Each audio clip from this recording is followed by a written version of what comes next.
ሰላም ጤና ይስጥልኝ ክብራትና ክብራን የጊቤ ሚዲያ ተከታታዮች የሰዓቱ መረጃዎች ይዘንላችሁ ቀርበናል።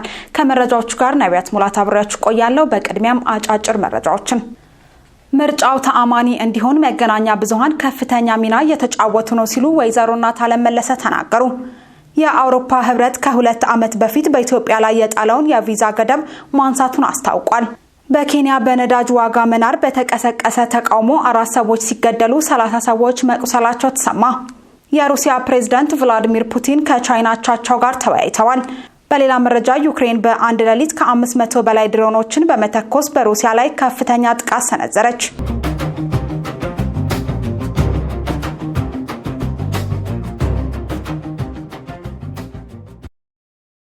በቅድሚያ ወደምንመለከተው መረጃ ስናልፍ ምርጫው ተአማኒ እንዲሆን መገናኛ ብዙሃን ከፍተኛ ሚና እየተጫወቱ ነው ሲሉ ወይዘሮ እናታለም መለሰ ተናገሩ።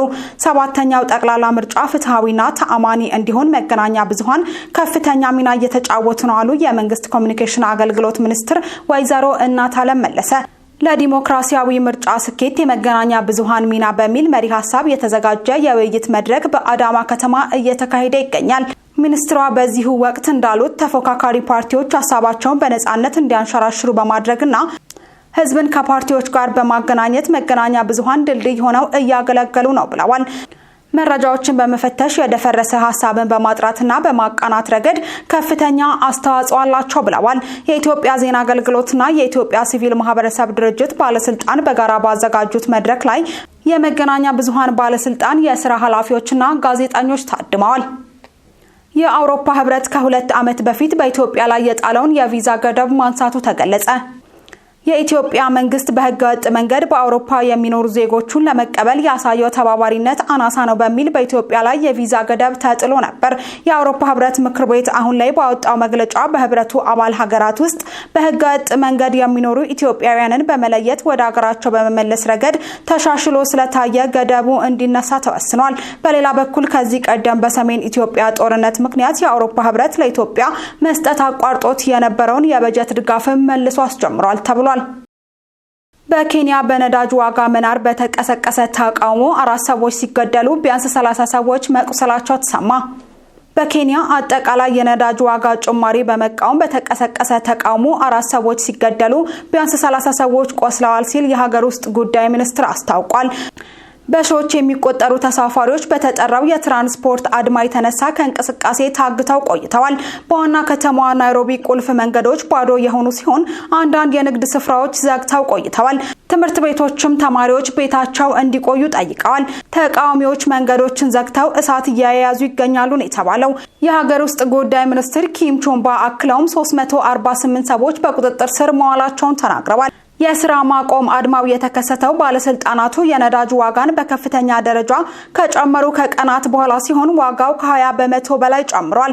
ኬንያ ልክ እንደሌሎቹ የአፍሪካ ሀገራት በየካቲት 28 መጀመሪያ አሜሪካና እስራኤል በኢራን ላይ በከፈቱት ጦርነት የተነሳ የተስተጓጎለውና ከባህረ ሰላጤው በሚገባው ነዳጅ ምርት ላይ በእጅጉ ጥገኛ ነች። ምንም እንኳን የተኩስ አቁም ቢታወጅም 1/5ኛው የዓለም ዘይት የሚያልፈው በሆርሙዝ የባህር ዳርቻ አሁንም በመዘጋቱ የነዳጅ ዋጋ በከፍተኛ ደረጃ ጨምሮ ቀጥሏል።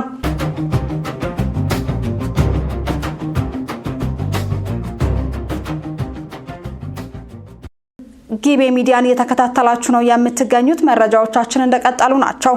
የሩሲያው ፕሬዝዳንት ቭላዲሚር ፑቲን ከቻይና አቻቸው ጋር ተወያዩ። የሩሲያው ፕሬዝዳንት ቭላዲሚር ፑቲን ከቻይናው ፕሬዝዳንት ሺ ጂንፒንግ ጋር በቤጂንግ ተወያይተዋል። በውይይታቸው ወቅት ፕሬዝዳንት ፑቲን ባደረጉት ንግግር በሩሲያና ቻይና መካከል ያለው ሁሉን አቀፍ አጋርነትና ስልታዊ መስተጋብር በዘመናዊ ዓለም የሁለትዮሽ ዲፕሎማሲ ምሳሌ መሆኑን ገልጸዋል። የሁለቱ ሀገራት ግንኙነት በጋራ ተጠቃሚነት መርህ በመከባበርና በመተማመን ላይ የተመሰረተ እውነተኛ ትብብር ነው ያሉት ፕሬዝዳንቱ ዓላማውም የሀገራቱን ህዝቦች ደህንነትና እድገት ማረጋገጥ ነው ብለዋል። ሁለቱ መሪዎች ከውይይታቸው በኋላ በተለያዩ ዘርፎች በትብብር ለመስራት የሚያስችሉ የተለያዩ የሁለትዮሽ ስምምነቶችን የተፈራረሙ መሆናቸውን የሲጂቲኤን ዘገባ አመላክቷል። ቻይናና ሩሲያ የምንጊዜም ወዳጅ ሀገራት ሲሆኑ ሀገራቱ በኢኮኖሚ፣ ፖለቲካ፣ ወታደራዊና ህዝብ ለህዝብ ግንኙነቶች ከጊዜ ወደ ጊዜ እየተጠናከሩ መጥተዋል። ቻይና የሩሲያ ነዳጅ በመግዛት ቀዳሚ የንግድ አጋር ስትሆን የሁለቱ ሀገራት የንግድ ልውውጥም በአመት ከ235 እስከ 240 $40 ቢሊዮን እንደሚደርስ የቢቢሲ መረጃ ያመለክታል። በመጨረሻም ዩክሬን በአንድ ሌሊት ከ500 በላይ ድሮኖችን በመተኮስ በሩሲያ ላይ ከፍተኛ ጥቃት ሰነዘረች። ዩክሬን በአንድ ሌሊት ብቻ ከ500 በላይ የድሮን ጥቃቶችን በሩሲያ ላይ የሰነዘረች ሲሆን ይህም ከዚህ ዓመት የተመዘገበ ከፍተኛ ጥቃት ነው ተብሏል። ሲኤንኤን የሀገሪቱን ዘገባ ዋቢ አድርጎ እንደዘገበው በዚሁ የድሮን ጥቃት ሳቢያ 25 ሰዎች ሲገደሉ ከ12 በላይ የሚሆኑ ሰዎች ደግሞ ቆስለዋል። በጥቃቱ አንድ የህንድ ዜጋ መገደሉንና 3 መቁሰላቸውን በሩሲያ የህንድ ኤምባሲ ማረጋገጡን የጠቀሰው ዘገባው የዩክሬን የድሮን ጥቃት በዋናነት በሩሲያ የነዳጅ ማጣሪያዎች የኃይል ማከማቻ ተቋማት ላይ ያነጣጠረ እንደነበርም ተመላክቷል። ከጊቤ ሚዲያ ለሰዓቱ የመራረጥንላችሁ መረጃዎች እነዚህ ነበሩ። ስለተከታተላችሁን ከልብ እናመሰግናለን። ጊቤ ሚዲያ ለተሻለ ነገ እንሰራለን።